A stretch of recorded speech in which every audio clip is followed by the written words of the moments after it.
A single dad walks into a job interview with his daughter in tow, unaware that the woman observing from the corner office isn't just the CEO's sister, but a secret billionaire looking for someone real in a world built on appearances. Before we dive in, hit that subscribe button and drop a comment. Where in the world are you watching from? The kitchen smelled faintly of burnt toast and yesterday's coffee, the kind of morning scent that clung to everything when life moved just a little too fast. Michael Alvarez stood barefoot on the scuffed linoleum floor, shirt half tucked, his hair still damp from a rushed shower. One hand gripped a chipped mug of lukewarm coffee, the other juggled a frying pan that threatened to scorch Lily's scrambled eggs. "Dad," Lily called from the living room, where she was digging through her backpack, "do you know where my math folder is?" Michael turned down the stove and ran a hand through his hair. "Did you check under the couch? Or in the fridge again?" "That was one time," she said with a huff, "and it was my reading log." He smiled despite the stress tightening his chest. Mornings like this always felt like a race, against the clock, against his fraying nerves, against the gnawing reminder that they were barely getting by. The rent was due in a week. His last temp job had dried up, and today's interview at Hallwell Industries was the only thing standing between them and another month of barely scraping through. "Eggs are up," he said, scooping the steaming pile onto a mismatched plate. "Eat fast, Lil. We've got about 20 minutes before we have to head out." She appeared in the doorway, her hair a wild tangle, socks mismatched, and backpack still unzipped. "What if I stay in the car during your interview?" He paused, setting down the pan. "We'll figure it out." The babysitter he'd lined up had canceled late last night. Some emergency, some excuse, and there wasn't anyone else. His neighbors had jobs, his mother was 3 states away, and he didn't trust leaving Lily with just anyone. Michael glanced at the clock. 22 minutes now. "You're coming with me," he said, ruffling her hair. "Just for a little bit. It's not ideal, but we make do, right?" Lily grinned. "We always do." And with that, he packed her lunch, threw on his only clean button-up, and hoped, just for once, that being a good dad wouldn't count against him. The email came in just after noon, the subject line short and sharp. "Position filled. Thank you for your application." Michael stared at it for a full minute, his thumb hovering over the screen of his old phone, the cracked glass catching the light like a cruel joke. He didn't even need to open it. He'd seen enough of those to know how the rest went. "We appreciate your interest. You were one of many qualified applicants. We've chosen to move forward with someone else." He sank onto the edge of the couch, exhaling slowly as if trying not to wake the weight sitting on his chest. Another no, another dead end. From the kitchen, Lily's voice floated in, soft and distracted. She was humming a song she'd made up about peanut butter while coloring at the table, her little world still bright and unshaken. He envied that. Michael scrolled back through his inbox, scanning for something, anything, that didn't spell rejection. That's when he saw it. Hallwell Industries. Interview invitation. He blinked, clicked, read it twice. "We'd like to invite you for an in-person interview for the position of Facilities Coordinator at Hallwell's downtown campus. Tuesday at 10 a.m. It wasn't glamorous. It wasn't even close to what he used to do before the layoffs and the hospital bills. But it was steady work. Decent pay. Benefits. A shot at pulling himself out of the hole he and Lily had been circling for the past 2 years. He glanced at the calendar tacked to the fridge. Tuesday. 3 days from now. Enough time to press his one good shirt, maybe borrow a tie from the neighbor if he could muster the pride to ask. "Dad?" Lily peeked around the corner, eyes wide. "Are you okay?" Michael smiled, softening. "I think I might have an interview." Her face lit up. "A real one?" He nodded. "Yeah, a real one." Lily ran to him, throwing her arms around his neck. "We're going to be okay, right?" He closed his eyes, holding her tight. "Yeah, baby, we're going to be okay." At least, he hoped.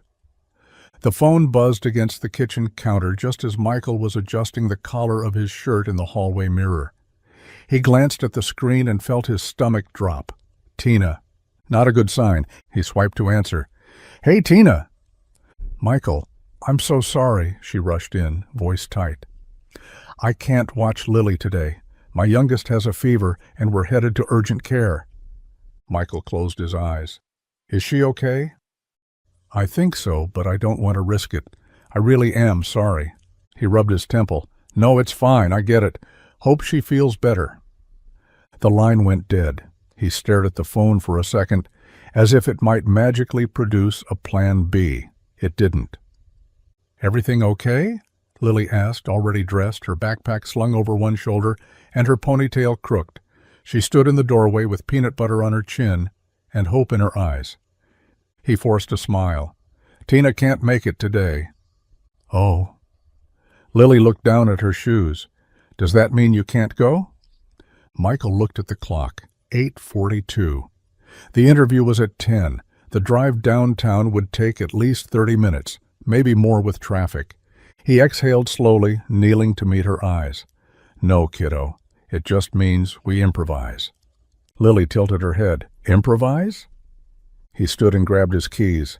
"It means you're coming with me." She lit up instantly. "To the interview?" Michael gave a half smile.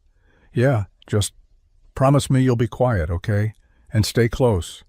"I can do that," she said with a solemn nod. He grabbed her hand, slipping her a granola bar as they headed for the door. He was already rehearsing what he'd say to the receptionist, some honest explanation that hopefully didn't sound like an excuse. As they climbed into the car, Michael glanced at Lily in the rearview mirror. She was humming again, swinging her legs like it was any other day. But it wasn't. He was heading into the most important interview of his life, with peanut butter stains on his sleeve and a little girl counting on him more than ever. The office windows of Hallwell Industries stretched floor to ceiling, polished to a mirror sheen. From the top floor, the city looked like a miniature model, tiny cars crawling through streets, people flickering past in a hurry, all of it tinted by the pale glow of early morning sun. Olivia Grant stood near the glass, arms loosely crossed, a steaming mug of green tea in her hand. The building was still quiet, the usual rhythm of meetings and phone calls not yet humming through the halls. She liked these early moments, before her brother, before the board, before the roles they expected her to play took over again. Down below, the main lobby came into view just as the revolving door spun open. Olivia didn't notice at first. She was lost in thought, already dreading the numbers-heavy strategy session she was expected to sit through without asking inconvenient questions. But then she caught movement, two figures stepping inside. A man and a child. She moved closer to the glass. The man looked about 30, maybe older, in a button-down shirt that didn't quite fit across the shoulders. He walked with purpose, but there was something hesitant about him, like he wasn't used to being in buildings with marble floors and gold-trimmed elevators. Beside him was a little girl, maybe 7 or 8, clutching a faded backpack and swinging it gently as she walked. Her hand was curled tightly in his. She wasn't crying or scared, just alert, curious, taking it all in. Olivia watched as they approached the front desk. The receptionist leaned forward. The man gestured politely, then said something to the little girl that made her smile. It wasn't unusual for people to bring kids into the building on rare emergencies, executives and department heads whose nannies had called off. But this was different. He didn't belong to the upper floors. He wasn't a name Olivia recognized. Something about him held her attention longer than she expected, not just because he looked out of place, but because he didn't seem embarrassed to be out of place. He looked grounded. From behind her, the elevator dinged. Olivia didn't move. She took a sip of tea, gaze still fixed downward. "Who are you?" she murmured softly. The interview room smelled faintly of lemon-scented polish and old coffee, the kind of sterile cleanliness that made people sit straighter, speak softer. Michael sat across from two members of Hallwell's HR team, both dressed in sleek business attire, both flipping through identical copies of his resume like they were looking for something that just wasn't there. Lily sat quietly beside him, legs swinging from the chair that was far too big for her, a coloring book open in her lap, and a pack of crayons laid out like tools of war. She glanced up at the adults occasionally, her expression curious but calm. Michael had prepped her in the car, whispering reminders and promising her ice cream afterward if she behaved. So far she was holding up her end of the bargain. "I'm sorry again for bringing her," Michael said, his voice even, apologetic but not ashamed. "I had a sitter lined up, but something came up. I didn't want to miss this." Janet, the older of the two interviewers, tapped her pen against the clipboard. "We understand," she said in a tone that suggested they really didn't. "It's just unusual." Michael nodded. "Yeah, I get it, but life's unusual sometimes." There was a pause, awkward, stretched too long, and then the younger interviewer, Reggie, cleared his throat. "Let's talk about your background. You listed experience in facilities coordination at Leighton Manufacturing, but there's a gap here? About 2 years?" Michael looked down briefly. "That's when my wife passed. I took time off to get things steady with Lily. Worked a few odd jobs since, maintenance, warehouse, freelance repair, but nothing full-time." Janet scribbled something on her page. Reggie looked at Lily, then back to Michael. "Must be tough, doing all that on your own." Michael gave a quiet laugh. "Some days are tougher than others, but I don't cut corners. Not at home, not at work. I fix what's broken. I show up. That's what I know how to do." Another pause, this one softer. Janet looked up. "You've got heart, Mr. Alvarez." Michael shrugged. "Maybe. Or maybe I just know what it's like to need someone who doesn't give up." Lily, without looking up, added softly, "He's really good at fixing stuff." Reggie smiled despite himself. And just like that, the room shifted, not by much, but enough. Olivia lingered near the hallway outside the glass-walled conference room, her tablet forgotten in her hands. She wasn't eavesdropping, not exactly. But the moment she'd caught a glimpse of the man and his daughter heading into interview room 3, she'd paused, curiosity getting the better of her. It wasn't just that he brought a child to a corporate interview, it was the way he carried himself, shoulders squared, but not puffed up with bravado. The way he held his daughter's hand like it was the most natural thing in the world. No apologies, no pretense. Just a man trying to hold his life together with duct tape and quiet grit. She watched now through the glass as the interview unfolded. The HR team sat stiffly across from him, ticking boxes and tapping pens, while the man, Michael, according to the folder Reggie was holding, answered with calm honesty. No exaggerated sales pitch, no buzzwords. He wasn't trying to spin his life story into some elevator-friendly narrative. He was just telling the truth. And that, Olivia realized, was rare. Most of the people who walked through these halls wore masks, ones designed to impress, to maneuver, to blend in. But this guy? He didn't have a mask, or maybe he just couldn't afford one anymore. Olivia's gaze drifted to the little girl, her small form curled in the chair beside her father. She colored quietly, unbothered by the sharp glances or formal atmosphere. Every now and then she glanced up at Michael with a soft smile, like she knew the whole world was resting on his shoulders, but trusted he'd hold it up anyway. Something in Olivia stirred, familiar and foreign all at once. Not pity, not fascination, just recognition. She'd spent her life surrounded by men who postured, who talked fast and thought faster. This one didn't do either. And somehow, that said more. She stepped back from the glass when the interview began to wrap. HR would probably put a note in the file about the disruption, but Olivia wasn't so quick to call it that. Sometimes disruption was exactly what a place like this needed. Sometimes authenticity was the loudest thing in the room. The call came just after dinner, while Michael was scraping dried macaroni off a chipped plate, and Lily was humming off-key in the living room, building a zoo out of couch cushions and stuffed animals. His phone buzzed on the counter. Unknown number. "Hello?" he answered, drying his hands on a dish towel. "Mr. Alvarez?" a crisp voice replied. "This is Reggie Thomas from Hallwell Industries. Do you have a moment?" Michael's heart kicked up, sharp and sudden. Yes, of course. "We wanted to thank you again for coming in. We've reviewed everything, and we'd like to offer you the position." Michael blinked, staring at the dim kitchen light overhead, as if it might explain what he'd just heard. You're serious?" "We are," Reggie said with a faint chuckle. "Facilities team, second shift to start. Entry level, but full benefits and opportunity for growth. You'd begin Monday pending background check and paperwork." Michael nodded slowly, more to himself than the voice on the phone. Yeah, I'll take it. Thank you." After a few more formalities, the call ended. Michael stood in place for a long second, letting it sink in. The job wasn't glamorous. It was mopping floors, fixing light fixtures, changing filters. But it was steady, it was honest, and it was theirs. He turned toward the living room. "Lily?" She popped her head up from behind the cushioned fort, a tiger plush tucked under one arm. "Yeah, Dad?" He smiled. "We got it." Her eyes went wide. "You mean the job? The one with the elevators and the big lobby?" "That's the one."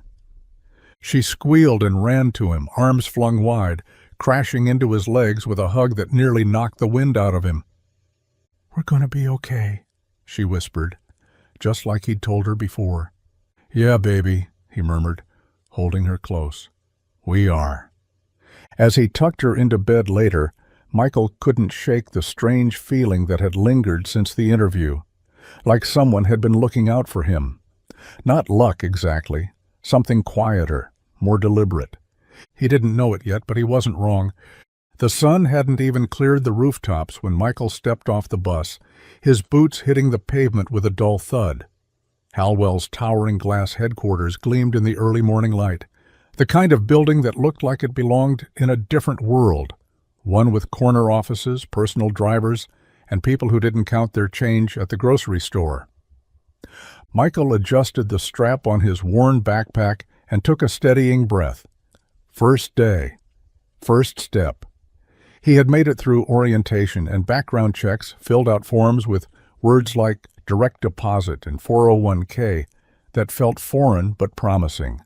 Today was about showing up and staying in the game. He clocked in at 6:59 a.m., 1 minute early. The facilities supervisor, a guy named Keith, with a tired face and a coffee thermos the size of a small child, handed him a uniform shirt and a list of starting tasks. "Keep it simple today," Keith said, glancing at a clipboard. "Check the air filters on floors 2 through 5, restock the janitorial supply carts, and fix that busted light panel outside Conference B. Questions?" Michael shook his head. "Nope, I'm good." He wasn't really.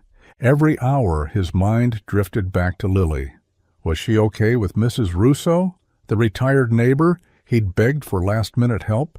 Would she remember her lunch, her inhaler? Could he even afford to keep paying for daily care at this rate? By noon, his shirt was damp with sweat, and his hands ached from unscrewing fixtures and crawling behind panels that hadn't been touched in years.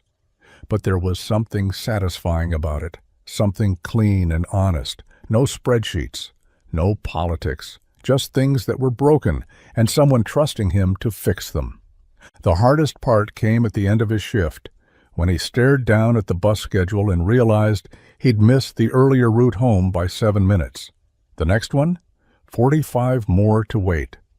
He sat on a bench outside the building, watching office workers come and go, some in tailored suits, others glued to phones. He didn't envy them, but he did feel far away from them, a different orbit entirely. Still, he smiled faintly. He was here, working, providing. He'd find a way to make the rest work. He always did. The elevator doors were just beginning to close when Michael slipped his hand between them, breathing a little harder than he wanted to admit. He stepped in with a quiet thanks to whoever had held it, though no one had. It was just one other person inside. A woman. She stood near the panel wearing a soft gray coat over a dark blouse, one hand loosely clutching a leather folder. Her hair was swept back in a low ponytail, neat but not overly styled. Expensive but not flashy. Polished but not cold. Michael offered a polite nod and turned to face the front, wiping his hands on his work pants, still dusted faintly with drywall from that stubborn panel on the third floor. The elevator began to hum upward. "Long day?" the woman asked, her voice smooth, with the kind of quiet confidence that made people lean in a little closer. Michael looked over, surprised she was talking to him. "Something like that. Lots of busted fixtures and not enough hours in the day." She smiled. "You work in maintenance?" "Yeah," he said, tapping his ID badge. "Just started this week. Facilities team. I'm Michael." "Nice to meet you, Michael," she replied, extending her hand. "Olivia." Her handshake was warm, not the limp, distracted kind he'd come to expect from people in buildings like this. "You from one of the departments upstairs?" he asked. "Sort of," she said, her lips curving into a half smile. "I'm more in and out these days, but I keep an eye on things." "Good luck with that," Michael chuckled. "This place is like a maze. I've already gotten lost twice." Olivia laughed, and the sound was genuine. "You're not the only one. I've been here for years, and I still take the wrong hallway at least once a week." The elevator dinged. Michael stepped back to let her exit first. "Nice meeting you, Olivia," he said as she walked out. "You too, Michael." She paused, turned slightly, and added with a smile, "Don't let the building win." As the doors slid closed, he shook his head, still smiling. No title, no ego, just a woman in an elevator. He had no idea she owned half the building. The cafe smelled like cinnamon and old books. A cozy corner shop tucked just off Main Street. The kind of place where college kids lingered over laptops and retirees nursed black coffee over dog-eared novels. Olivia hadn't meant to stop in. She'd only planned to walk, clear her head before heading back to the city. But the soft light and low hum of conversation pulled her in. She stood in line, eyes drifting toward the small tables scattered near the window, and then she saw them. Michael and the little girl.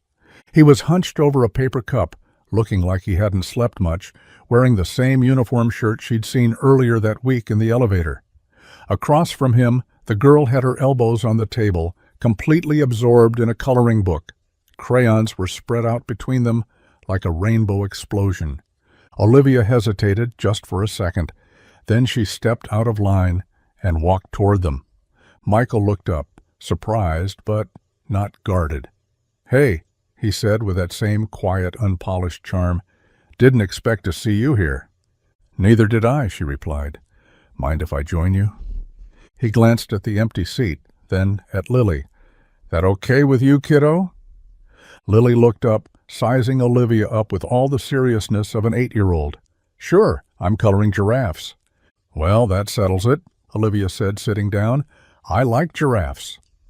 Michael smiled. "This is my daughter, Lily. Lily, this is Olivia. We met at work."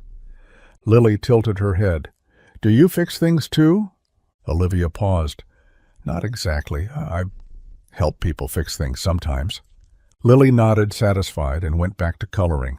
Michael leaned back in his chair, sipping his coffee. "You come here often?" "Not really, but it's quieter than the office, and less fluorescent." They chatted lightly, the kind of easy conversation that fills space without trying too hard. Every now and then, Olivia found herself watching the way Michael looked at Lily, attentive, patient, tired in a way that wasn't bitter. She liked this version of him, off-duty, real. And she found herself wondering, not for the first time, what it might be like to belong to something that simple, something that true. On the 11th floor of Hallwell Industries, behind a frosted glass door marked Executive Access Only, Olivia Grant sat alone in a sleek conference room, sunlight stretching in golden ribbons across the mahogany table. Her leather folder lay open in front of her, filled with quarterly reports and internal memos. But she wasn't reading. Not really. Her eyes lingered on the photo tucked into the corner pocket, a grainy image taken from a building security feed, frozen mid-laugh. Michael and Lily sitting at that tiny cafe table, crayons scattered everywhere. She turned the page, refocusing on the document she was supposed to be signing, a motion to approve yet another departmental reshuffling, a numbers game her brother loved to play. Her brother, Connor Grant, CEO of Hallwell Industries, public face of the company, cunning, polished, camera ready. He got the headlines. She held the reins. What no one beyond a tight circle of board members knew, not the HR team, not the press, not even most senior executives, was that Olivia owned 51% of Hallwell Industries, a silent partner by design. It had always been that way ever since their father died and left the company to both of them, despite the optics and the whispers. Let Connor smile for the cameras, she'd told herself. Let him handle the politics. She'd handle the soul of the company, quietly, strategically. But lately she wasn't so sure that was working anymore. She closed the folder, her fingers drumming lightly on the cover. The board was pushing harder, the culture shifting into something colder, more transactional. And in the middle of it all was this man, Michael Alvarez, who wasn't looking to climb a ladder or impress a board. He was just trying to make it to bedtime with enough left to try again tomorrow. There was something grounding about that, something real. Her intercom buzzed. "Miss Grant, your brother is asking if you'll be attending the executive lunch." She hesitated. "Tell him I'm reviewing financials." She leaned back in her chair, watching the skyline. No one knew the truth about who really ran Hallwell, but they would, eventually. The apartment smelled faintly of grilled cheese and crayon wax. One of those cozy, mismatched evenings where nothing went quite to plan but somehow felt right anyway. Michael sat at the tiny kitchen table sorting through bills while Lily sprawled on the floor nearby, tongue sticking out slightly in concentration as she scribbled on a sheet of printer paper. She had her purple backpack beside her, the one with the fraying straps and the sparkly star keychain that jingled with every step she took. Her markers were scattered in a chaotic rainbow, uncapped and drying out. Michael should have told her to put them away, but his mind was still stuck in the numbers game playing out in front of him. Rent, groceries, gas. The new job helped, but barely. "What you working on, Lil?" he asked, trying to distract himself from the red ink in the corner of the overdue notice. Lily didn't look up. "A picture of you and the nice lady." Michael blinked. "What lady?" She held the paper up with a proud grin. "From the coffee shop. Olivia. I liked her. She didn't talk to me like I was little." Michael took the drawing carefully. 2 stick figures sat at a table, one with messy brown hair and big hands, definitely him. The other with long dark hair and a coffee cup. Between them was a smiling figure in a purple backpack holding a crayon. "You gave yourself a cape," he said, smiling. "Duh," Lily replied. "I'm the hero." Later that night, after Lily had fallen asleep, backpack still resting by her bed, picture tucked under her pillow like treasure, Michael stared at the sketch again. There was something about it, about the way Lily had captured that moment, that felt bigger than it should have. Meanwhile, in her own apartment across the city, Olivia opened her inbox to find a scanned copy of the drawing. Subject line, "Thought this might make you smile." It was from Michael. No message, just the image. She stared at it for a long time, longer than she should have, and something unfamiliar settled in her chest, soft, quiet, and dangerous. Hope. The break room on the 3rd floor wasn't glamorous. Fluorescent lights hummed overhead, and the coffee machine wheezed like it had asthma.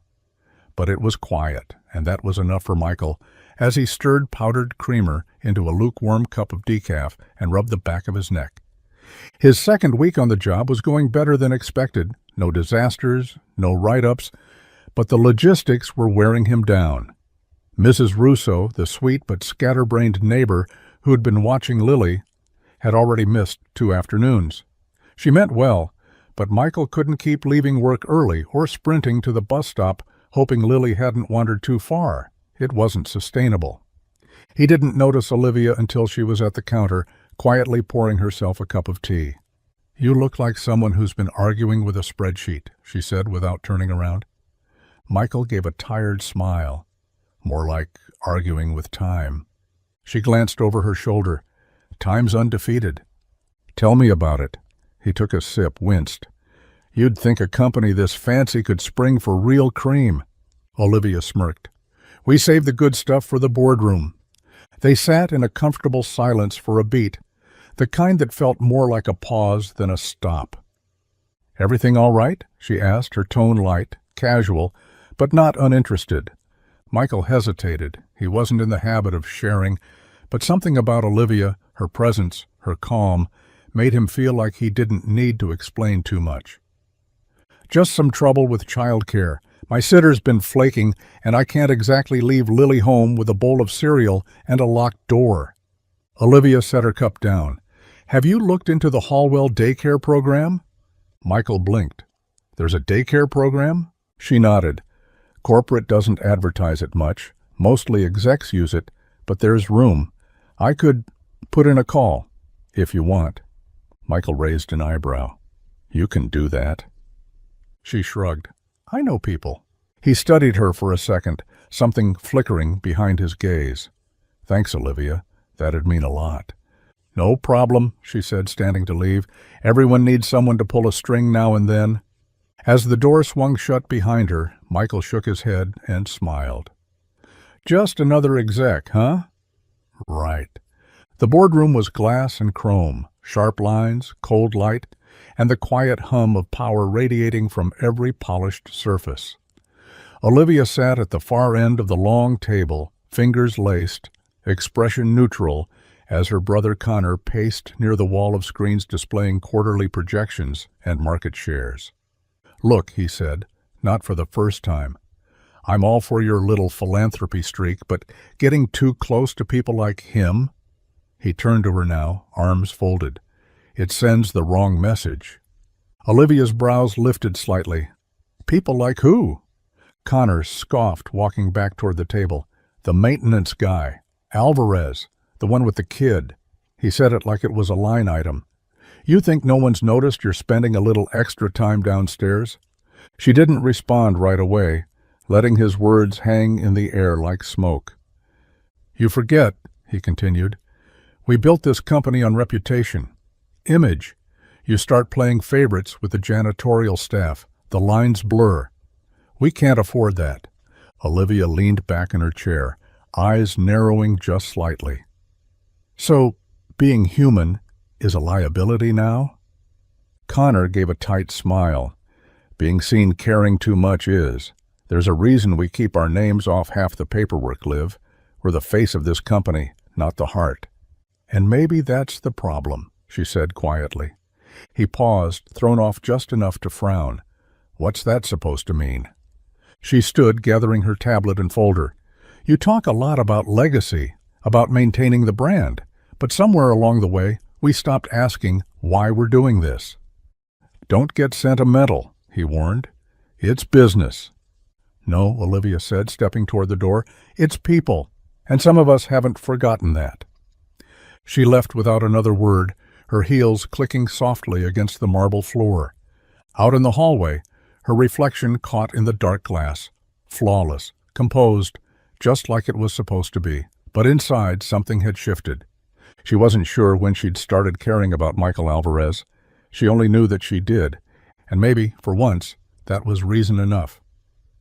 The permission slip had been taped to the fridge for 2 weeks, a bright yellow rectangle with cartoon animals marching across the top.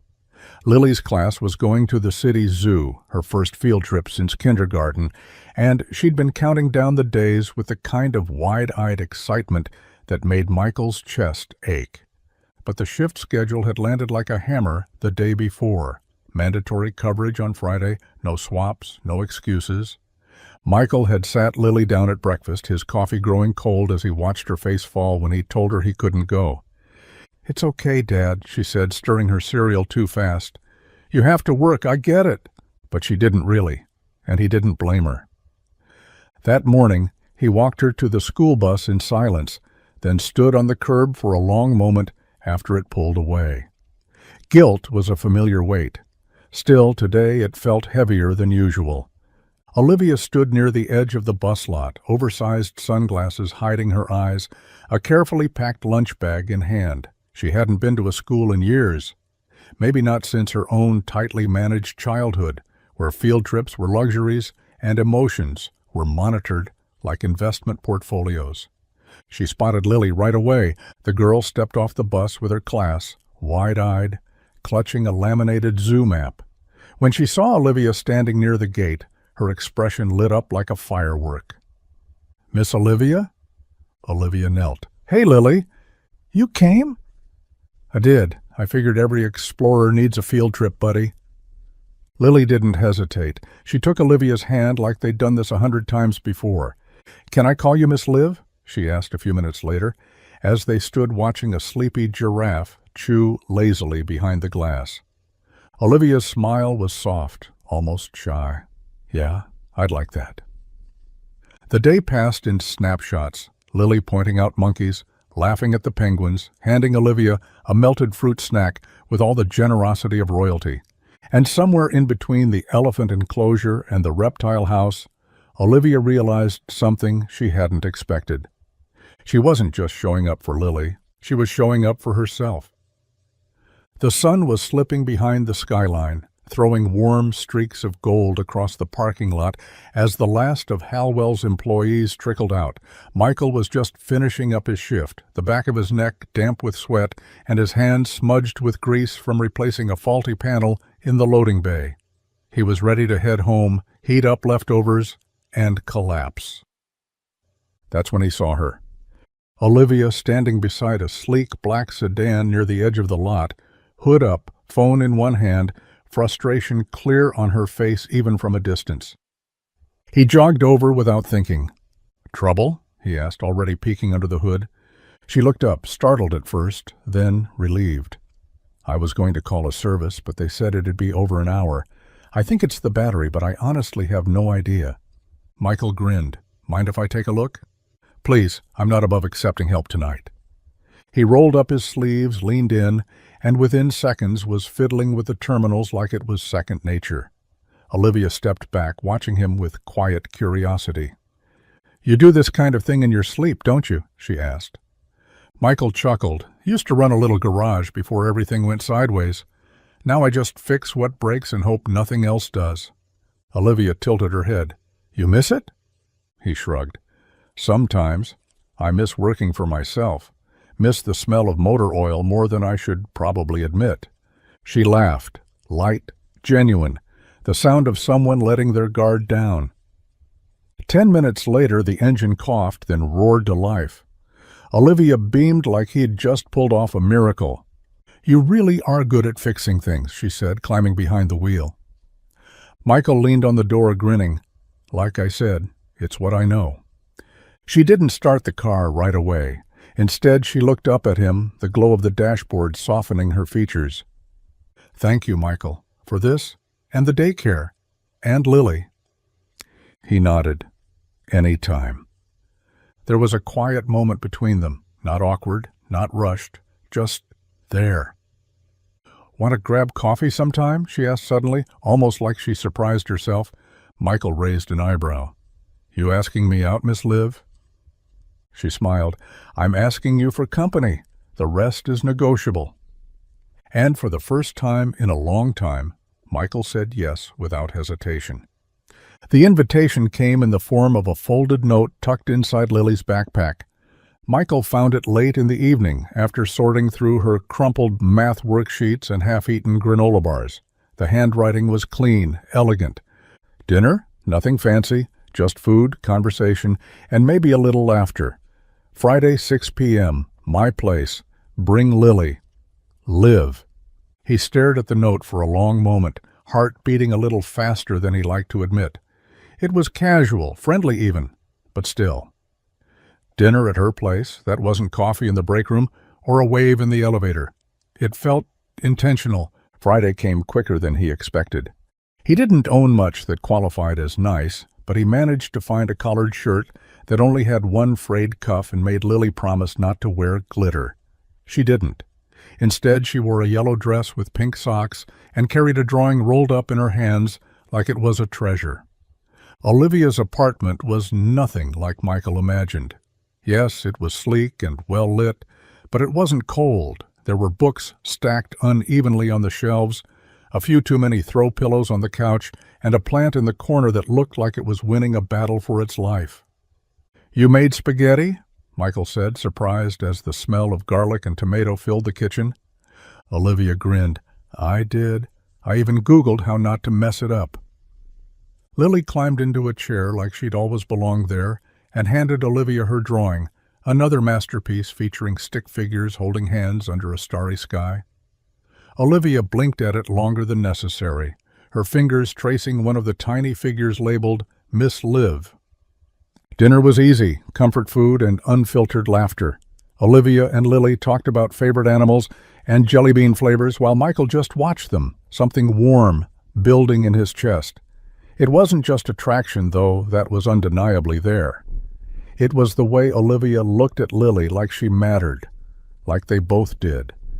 As the night wound down and Lily started to nod off against his shoulder, Michael met Olivia's gaze across the table. Something had shifted, and for the first time in a long time, he let himself wonder, what if this could be more? The rain had started softly, a quiet patter against the windows as Olivia poured 2 cups of tea and joined Michael on the couch. Lily had fallen asleep in the spare room after a movie and a second helping of dessert, her breathing now slow and steady behind the closed door. Michael sat with one arm draped over the back of the couch, legs stretched out, his expression relaxed but curious.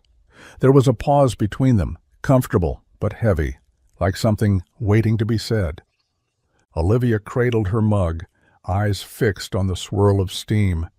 "You ever feel like people only see what they expect to?" Michael looked over. "All the time. Usually involves grease stains and being underestimated." She smiled faintly, but there was a fragility to it, like glass held just a little too tight. "I grew up in a house where expectations were louder than people. My father, Halwell's founder, was brilliant, disciplined, demanding. He ran our home the way he ran his company. Every meal was scheduled, every conversation monitored, even laughter had to be composed." Michael didn't speak, letting her go on. "I was the youngest. Connor was always the golden one. Perfect grades, perfect manners. He wanted the company since he was 10. Me? I liked painting, books, the quiet things." She let out a soft breath. "But no one ever asked what I wanted. They just assumed I'd fall in line." She stared out at the rain. "Even now, people think Connor's the one in charge. He's the face, the name. I'm just the sister with a title and too much time. But I own more than half of Halwell. I make the calls behind the curtain, and still, they look right past me." Michael was quiet for a moment, then said softly, "I don't." She looked at him. "I don't look past you," he repeated. "Not then, not now." Something shifted in her expression, vulnerability flickering to something braver, steadier. "That scares me more than it should." Michael reached out, his fingers brushing hers. "Being seen's not a bad thing, Liv. It just means someone's finally paying attention." And in the stillness between their hands, the wounds of the past didn't disappear. But for the first time, they didn't feel so lonely. It started with a photo. A grainy zoom lens shot taken through the rain-specked glass of a cafe window. Olivia bent forward, laughing at something Lily had said while Michael sat beside them, mid-sip of coffee, his eyes on both of them like they were his whole world. The headline wasn't subtle. "Heiress of Halwell or Heartthrob's New Flame?" Olivia Grant spotted getting cozy with mystery man and child. Within hours, it was everywhere. Michael found out at 6:47 a.m., hunched over a bowl of cereal while Lily sleepily kicked her legs under the table. His phone buzzed with a dozen missed calls from numbers he didn't recognize, followed by a message from Keith. Might want to stay under the radar today. PR's having a meltdown. Confused, he clicked the link someone had sent. There they were, him, Lily, Olivia. Frozen in a moment he thought was theirs alone. Across the city, Olivia was already sitting in her brother's office, jaw clenched, fingers drumming against her thigh as Connor waved the magazine in the air like it was evidence at a trial. "Do you know what this looks like?" he demanded. She stared at him. "Yeah, it looks like 3 people getting coffee." To the board, "It looks like you're getting involved with some maintenance worker and parading it in front of the company like a rom-com subplot. This isn't good for your image, Olivia." She stood slowly, controlled. Maybe the image needs changing. Connor stepped forward, lowering his voice. "You want to play social worker? Fine, but do it quietly. This becomes a narrative." "It's already a narrative," she shot back. "One I didn't ask for, but I'm not going to pretend it didn't happen." Back in his apartment, Michael sat with his phone in his hand, staring at the headline. Lily leaned against his side, munching cereal. "Is that us?" she asked, pointing to the photo. "Yeah," he said quietly. "That's us." She smiled. "I look cute." And despite the chaos swirling outside their door, Michael couldn't help but laugh. Because, yeah, she did. And maybe, just maybe, that meant they were doing something right. The office was buzzing with whispers. Conversations halted when Michael walked by, replaced with the kind of silence that told him everything and nothing all at once. He felt it in the way people looked at him, too curious, too careful. It wasn't until he found Keith in the supply room, eyes wide and awkward, that he got the full picture. "You all right, man?" Keith asked, rubbing the back of his neck. Michael frowned. "Should I not be?" Keith hesitated, then held out his phone. "You didn't see this?" The screen showed a business profile. Olivia Grant, majority shareholder of Hallwell Industries. There was a headshot, glossy and formal, a list of credentials, her net worth, her legacy, her position above every single person in the company, including him. Michael stared at it like it might rearrange itself into something else, something true. He left work early, didn't even clock out, just walked out the back door, heart pounding, 1,000 moments flashing through his head. Olivia laughing with Lily at the cafe. Olivia fixing her tea in the break room like she belonged there. Olivia telling him she knew people when she offered help with childcare. She'd never lied, but she never told the truth either. That evening, Olivia knocked on his apartment door, hair swept up, her coat still damp from the drizzle. She looked unsure for the first time since he'd met her. "I was going to tell you," she said softly. "I just didn't know how." Michael stood in the doorway, jaw tight, arms crossed. "So what was this?" he asked. "Some experiment? A chance to slum it and feel good about yourself?" Her face paled. "No, it wasn't like that." "Then what was it, Liv? Because I thought I knew who you were, and now I'm not sure any of it was real." She took a breath. "It was. I promise you it was." But the wall was already going up around him, brick by careful brick. He wasn't angry because she was rich. He was angry because she let him believe they were equals when she'd been standing on higher ground all along. "I need some space," he said quietly, before closing the door between them. And for the first time in her carefully curated life, Olivia didn't know how to fix it. The night air was thick with the smell of summer rain, the sidewalk still wet and reflecting the city lights like shards of broken glass. Olivia stood outside the community center where Michael had agreed to meet, hands tucked into the pockets of her coat, heart rattling like it was trying to escape her chest. She saw him before he saw her, walking with that steady, familiar stride, backpack slung over one shoulder, jaw tight. When he stopped a few feet away, the space between them felt wider than the sidewalk could ever explain. "You wanted to talk," he said flatly. "I did," Olivia replied, voice quiet. "I needed to." Michael looked at her like he was trying to recognize someone in a crowd. You could have told me from the beginning. Hell, even after the first week. But you let me think you were someone else. I never lied to you, she said. You never had to, he shot back. You just left out the part where you're a billionaire who owns the building I mop the floors in. She flinched. It wasn't like that. Then what was it like, Liv? His voice rose slightly, pain peeking through the cracks. Was this some kind of social experiment? Find the noble single dad and see how long it takes for him to fall for the boss's sister? No, she said firmly. I spent my entire life being seen as someone's last name, the heir, the figurehead. With you, I didn't want to be that. I just wanted to be me, Olivia. Michael laughed bitterly. Must be nice, to choose when you get to be real. That hit her like a slap. He saw it, and for a second the anger in his face faltered. I didn't mean...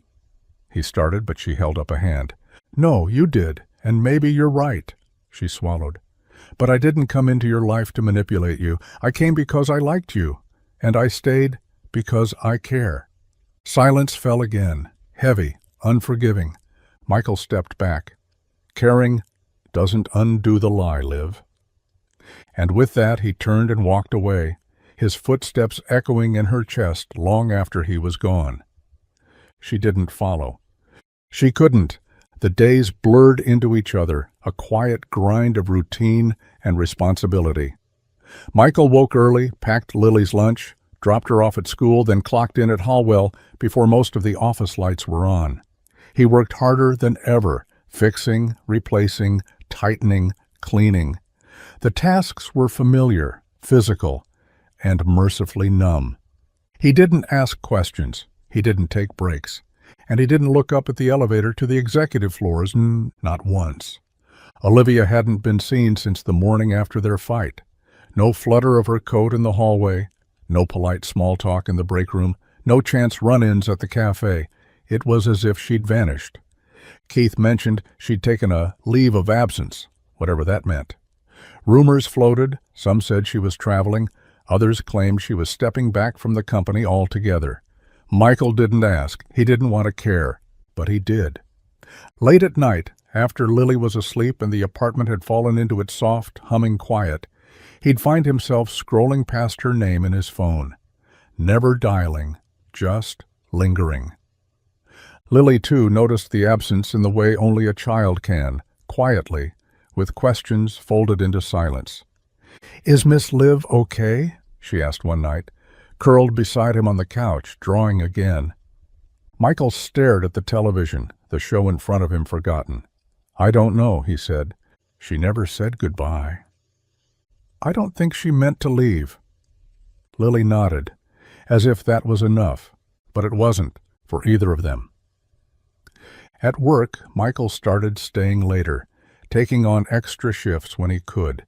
It was easier than thinking, easier than feeling that slow ache in his chest whenever he passed the conference room where they once locked eyes through the glass. He tried to convince himself it didn't matter anymore. She was part of a world he never belonged in. And maybe she realized that before he did. The afternoon sun slanted across the living room floor, turning everything gold. Lily sat cross-legged on the rug, her purple backpack beside her, and a crayon clutched tightly in one hand. She was unusually quiet, brows furrowed in concentration, as she leaned over a piece of lined notebook paper. Michael, drying dishes in the kitchen, glanced over. "Homework?" "Nope," she said without looking up. "I'm writing Miss Liv a letter." Michael's hands paused mid-motion. The dish towel sagged in his grip. "Lily, she's not... She might not answer, you know." "I know," Lily said, her voice small. "But maybe she needs someone to say hi." Michael didn't have the heart to stop her. When she was done, she folded the letter carefully and slipped it into an envelope, addressed in her careful, slightly crooked handwriting, "Miss Liv Hallwell, Building Big Office, Top Floor City, USA." She drew a tiny heart in the corner and slid a sticker of a giraffe across the seal. "I'm going to ask Mrs. Russo to mail it for me," she said matter-of-factly, like it was just another errand. Michael nodded, throat tight. "Okay, that's really thoughtful of you." He didn't expect anything to come of it. But 3 days later, the envelope landed on a secretary's desk at Hallwell's headquarters. The assistant nearly tossed it in the junk pile. No return address, no department listed. But something about the childish handwriting made her pause. She brought it up to the restricted floor, assuming it was for the PR team. But when Olivia, freshly returned from her leave, passed by on her way to her office, the envelope caught her eye. She froze. Her name scrawled in purple crayon. She took it without a word, her hands trembling slightly as she opened it. Inside was a letter written with big looping letters. Dear Miss Liv, are you okay? We miss you. My dad is sad but doesn't say it. I think you should come back. He liked when you laughed. I did too. Also, I drew you a giraffe. Love, Lily. Olivia sat down slowly, staring at the letter like it held more weight than any contract she'd ever signed, and for the first time in weeks, she felt like she could finally breathe again. Olivia sat alone in her office, the city skyline stretching wide beyond the glass, but her focus was pinned to the piece of lined paper in her hands. The crayon letters were uneven, misspelled in places, but full of something no board meeting had ever given her. Truth. He liked when you laughed. I did too. She read that line again and again until it blurred. The past few weeks had been a haze of avoidance. She'd buried herself in silence, in old wounds, in the fear that maybe she had been playing a part all along, just like the world expected. The heiress who didn't belong to her own name, the businesswoman hiding behind spreadsheets and titles, the woman who cared too much but never said enough. She'd walked away from Michael because it was easier than explaining, easier than risking her heart in a world where people left once they saw the full picture. Her wealth, her power, her carefully kept secrets, they'd always been armor. But Lily's letter pierced straight through it. There was no pretense in that child's words, no angle, just kindness, clarity, a small voice that somehow saw right through her. Are you okay? You should come back. And beneath it all, the question Olivia had been too scared to ask herself. Why did I leave in the first place? Not just the building, not just Michael, but everything real. She traced the giraffe Lily had drawn, a wobbly creature with big eyes and a crooked neck, and let out a shaky laugh. It was ridiculous and perfect. She had run from being seen because being seen meant being vulnerable. And she'd spent a lifetime avoiding that kind of risk. But maybe it was time to stop hiding. Maybe, just this once, it was worth being brave. She reached for her phone, heart pounding, fingers hovering over Michael's name. Then she stopped. No, this time she wouldn't call. She would go to him, in person. Not as Olivia Grant, majority shareholder of Hallwell, but as the woman who missed his laugh, and his daughter's drawings, and the version of herself she'd only ever been when she was with them. The executive boardroom was full, tension hanging in the air like a storm about to break. Suits lined the polished table, voices low and murmuring over quarterly reports and cost-cutting strategies. At the head sat Connor Grant, all charm and confidence, flipping through a presentation with barely contained impatience. Next quarter's budget, he said, tapping the screen. If we trim operations and maintenance and facilities by 8%, we can reallocate to R&D without hitting executive bonuses. We're not doing that. Olivia's voice cut through the room like glass. Heads turned. Connor looked up, blinking. Excuse me? She stood at the far end of the table, composed, calm, and unshakably clear. We're not balancing budgets by stripping the people who keep this company running. Not anymore. Connor frowned. Olivia, this isn't personal. Yes, it is. She stepped forward. You want to slash the pay of the same people who fix your elevators, clean your boardrooms, and stay late without overtime? People like Michael Alvarez, who show up every single day, not because they're chasing stock options, but because they need to feed their kids. Murmurs rippled through the room. Connor's voice dropped, icy and controlled. This is about him, isn't it? I told you to keep your distance. This isn't about who I care for. Olivia interrupted, steady and fierce. "It's about what this company claims to value, and how far we've drifted from that. We talk about innovation, but we treat half our staff like they're disposable." One of the board members cleared their throat, watching her closely. "What are you suggesting?" "I'm suggesting we start acting like we're worth the name Halwell. Fair wages, real support systems, transparency, and yes, opportunities for advancement that aren't reserved for people in tailored suits." Connor leaned back in his chair, amused but uneasy. "And what if the board disagrees?" Olivia's eyes didn't flinch. "Then they can buy back my shares." Silence fell like a hammer. Connor stared at her for a long moment. He knew she meant it. Everyone in the room did. She wasn't bluffing. She was done being quiet. And just like that, the power in the room shifted. Not loud, not violent, but permanent. Olivia Grant had taken her seat at the table. And this time she wasn't giving it back. Michael was elbow-deep in a busted HVAC panel on the 6th floor when the call came through on his work radio. "Facilities, Michael Alvarez, report to the executive office, ASAP." He froze. The voice was crisp, formal, and definitely not Keith's. Around him, the whir of fluorescent lights and background office chatter felt suddenly distant. Michael wiped his hands on a rag, glanced down at his smudged work shirt, and sighed. "Great," he muttered, half expecting to be told he'd violated some unspoken corporate code by existing too loudly. Maybe it was the photos. Maybe someone finally decided they'd had enough of the single dad in the building. By the time he reached the top floor, nerves sat tight in his chest like coiled wire.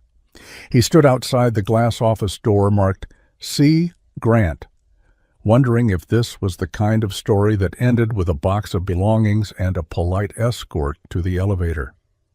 The door opened before he could knock. To his surprise, it wasn't Connor Grant standing inside.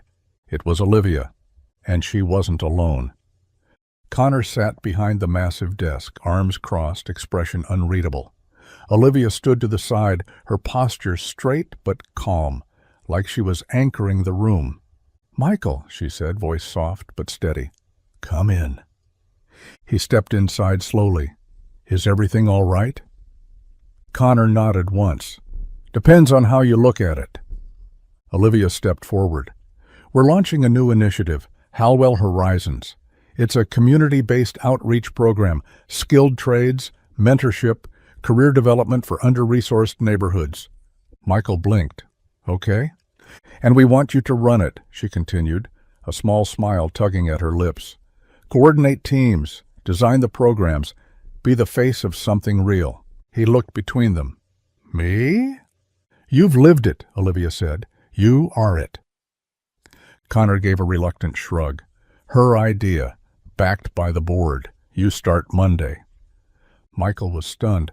I don't know what to say." "Say yes," Olivia said. "You don't have to change who you are. We're just giving you the space to do more of it." For a long beat, he just stood there, absorbing the moment.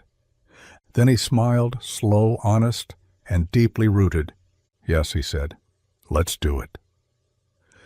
The gym-turned-community center still smelled faintly of sawdust and new paint, but it was alive now, kids laughing in the halls, the low rumble of conversation echoing off freshly scrubbed walls, and the hum of something that felt like hope.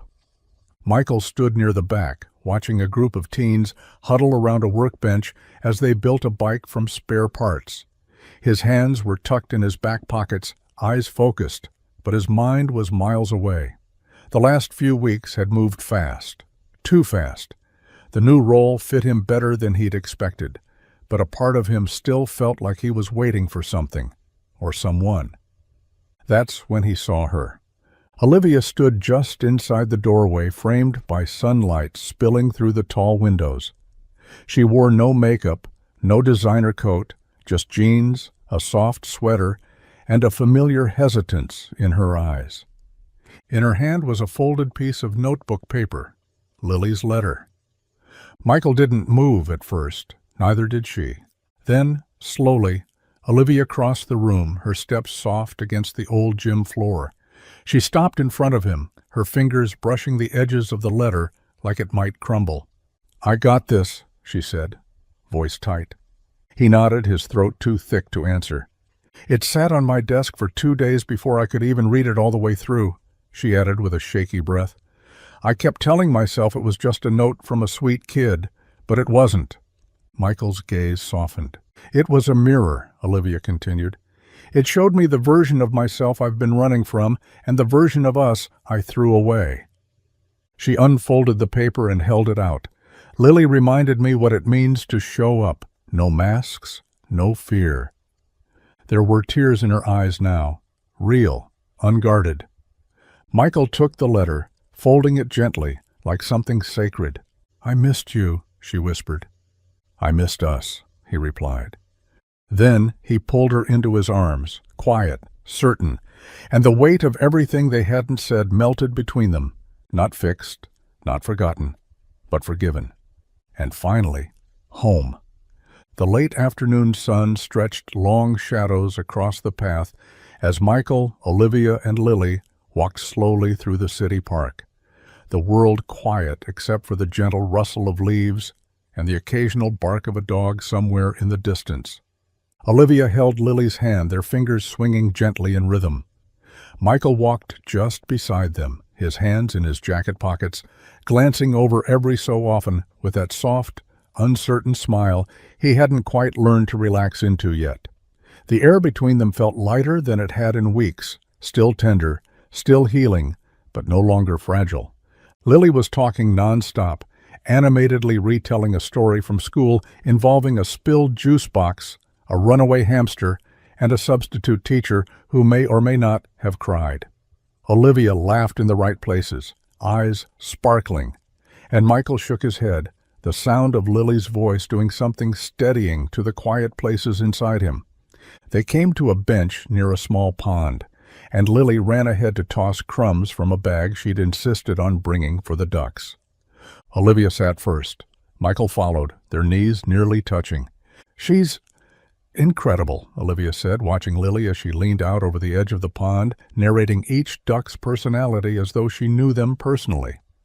"She is," Michael said. "I keep thinking one day I'm going to mess it all up, like it's too good to last." Olivia turned to him. "You're not. And if it ever feels too good, maybe it's just finally good enough." He looked at her, really looked, and saw it. No makeup, no titles, no polished lines, just Olivia, just her. Lily came running back with a dandelion in her hand, thrusting it toward Olivia. "You need this. It's for wishes." Olivia took it with care. "Do I tell it out loud?" "Nope," Lily said seriously. "You keep it quiet. But if you really mean it, it comes true." Olivia looked at the flower for a long moment, then closed her eyes and made a wish. She didn't say it, but Michael swore he could hear it anyway. "Please let this last." And for once, that felt like something the world just might grant.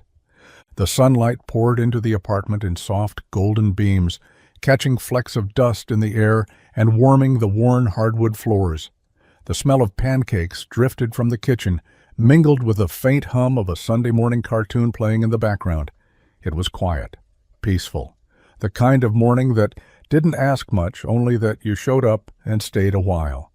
Michael stood by the stove, flipping pancakes one-handed while sipping coffee from a chipped mug. His shirt was wrinkled, his hair still messy from sleep, and he looked more rested than he had in weeks. Every few minutes, he glanced over his shoulder at the small kitchen table. Olivia sat there in an oversized sweatshirt, sleeves pushed up, helping Lily glue googly eyes onto a construction paper octopus. Her hair was piled in a loose bun, no earrings, no makeup. She looked so unlike the woman he'd first met, yet somehow more herself than ever. She laughed at something Lily said, head tilted back just slightly, and Michael felt something pull in his chest. They hadn't defined anything. There was no label, no dramatic decision to start over, just this. Shared breakfasts, late-night texts that turned into sleepy phone calls, quiet walks after dinner. Trust was being rebuilt in inches, not leaps. And that was okay. Because Olivia didn't try to fix everything now. She just showed up. Whether it was folding laundry while Lily did homework or staying silent when Michael needed space, she was learning him, and he was learning her, too. The way she kept tea in her bag, the way her fingers fidgeted when she was nervous, the way she always found a reason to reach for Lily first, like the bond they'd built had never truly cracked. "Pancakes ready?" Olivia asked, smiling over her shoulder. Michael plated the last stack and walked it over. "With extra syrup. You've been promoted to official taste tester." Lily clapped. "We're a pancake team." Michael sat down, took a deep breath, and looked at the two girls across the table from him, one laughing, one beaming. He didn't say it out loud, but he felt it settle deep in his chest. This is what starting over looks like. And this time, he wouldn't run from it. The evening was quiet, the kind that wrapped around you like a favorite sweater. Outside, the city buzzed in the distance, but inside Michael's apartment, the lights were low and the world had slowed. Lily was already tucked into bed, her usual whirlwind of questions replaced by the soft, even breath of sleep. Michael and Olivia sat on the couch, legs barely touching, a mug of tea cooling between them. The TV played on mute, some old black-and-white movie they'd never bothered to follow. Neither of them said much at first. They didn't need to. But Olivia's hands wouldn't stay still. She twisted the corner of her sleeve, smoothed the edge of the throw pillow, glanced at him, then away again. "I need to tell you something," she said finally, her voice soft, not unsure, but careful. Michael turned toward her. "Okay." She took a deep breath, then met his eyes. "I've spent most of my life trying to be what other people needed. The polished daughter, the quiet investor, the woman behind the curtain who made sure everything looked perfect." He stayed quiet, giving her space. "But the truth is, I don't want to be just a Grant, or a figurehead, or someone who shows up in headlines but never in real life." Her voice faltered, but only for a moment. "What I want, what I really want, is something that feels like mine, something real, something messy, something earned." Michael didn't speak right away. He just watched her, like he was seeing her all over again for the first time. "I don't want a legacy," Olivia said. "I want a life. I want Sunday mornings. I want pancake messes and crayon drawings. I want to build something that doesn't come with press releases or stock reports." She leaned in just slightly, searching his face. "And if you'll have me, I want that with you." Michael's breath caught, not because he didn't know what to say, but because he felt it too. Every word, every pause. "No labels?" he asked quietly. "No labels," she echoed. "Just us." He reached for her hand, their fingers lacing easily, and in that moment it didn't matter who she was on paper. She was his. And that was more than enough. The park was bathed in soft spring sunlight, the kind that made everything feel gentle and full of promise. Lily raced ahead on the trail, her purple sneakers kicking up bits of gravel as she waved a stick in the air like it was a magic wand. Michael and Olivia strolled behind her, walking in easy rhythm, their shoulders brushing now and then. A picnic blanket was tucked under Michael's arm, and Olivia carried a bag full of juice boxes and peanut butter sandwiches Lily had insisted on helping make. "She used almost half a jar," Olivia whispered with a grin. "She believes in abundance," Michael said, smiling, "especially when it comes to peanut butter." They laid the blanket near a grove of trees and settled in, watching as Lily balanced on the edge of a nearby log, arms out like a tightrope walker. She was humming to herself, some song she'd made up that only she knew the words to. "Okay," she declared suddenly, turning toward them. "Time for questions." "Oh boy," Michael muttered. "Here we go." "Question 1, Lily said, pointing her stick at Olivia like it was a microphone. "Are you going to marry my dad?" Olivia blinked. Michael choked on a sip of lemonade. "Lily," he coughed, "you can't just ask people that." "Why not?" she said innocently. "You like each other, and you already kiss sometimes when you think I'm not looking." Olivia's face flushed, but she was laughing. Surprised, yes, but not uncomfortable. She glanced at Michael, then turned back to Lily. "Maybe," she said with a smile, "one day." Lily beamed. Cool. Can I be the flower girl? You'd be the only flower girl, Michael said, chuckling, and probably the boss of the whole thing. Lily nodded like this had already been decided in her head. And I want the cake to have sprinkles. Sprinkles, Olivia said, locking eyes with Michael. We can do sprinkles. The rest of the afternoon passed in a blur of games and laughter, but something had shifted, not in a loud, dramatic way, but in the quiet certainty that came with a promise left unspoken. They weren't rushing. They didn't need to, because now they had time. The school gym buzzed with laughter and music, its walls decked out in construction paper stars and handmade posters announcing the spring fundraiser carnival. Kids darted between booths, clutching tickets and sticky cotton candy, while parents mingled near bake sale tables and ring toss games. The scent of popcorn, face paint, and too many juice boxes filled the air. Michael stood near the raffle table, his arm around Olivia's waist, and a red balloon tied to his wrist, courtesy of Lily. She was only a few feet away, leading a dance circle of second graders with the kind of joyful chaos that could only come from unfiltered confidence and unlimited sugar. She's in her element, Olivia said, watching Lily spin like a top in the middle of the gym. Michael smiled. She takes after you. No fear. I think she takes after you, Olivia replied softly. Heart first. The past few weeks had felt like settling into something they didn't have words for yet. A rhythm, a bond, not marked by milestones or announcements, but by shared mornings, quiet support, and the growing ease of simply being together, not needing to explain it, just choosing it. The school principal approached with a warm smile. So glad you could make it tonight. Lily's been talking about this all week. We wouldn't have missed it, Michael said. She told me you three were doing family costumes for the talent show skit, the principal added with a grin. Olivia raised an eyebrow. Did she now? Michael laughed. This is how she gets us to agree to things. Total public exposure. She's clever, Olivia said. Sneaky. She's ours, he replied. Olivia turned to look at him fully, her eyes bright. Yeah, she is. Lily ran over, cheeks flushed, out of breath. Did I win anything in the raffle? Michael shook his head. Not yet, but we've still got tickets.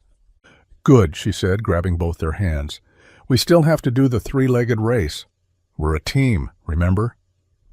They nodded, linking arms, moving as one toward the starting line.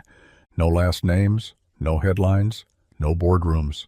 Just a man, a woman, and a little girl, choosing every day to be something more than expected, something stronger, a family.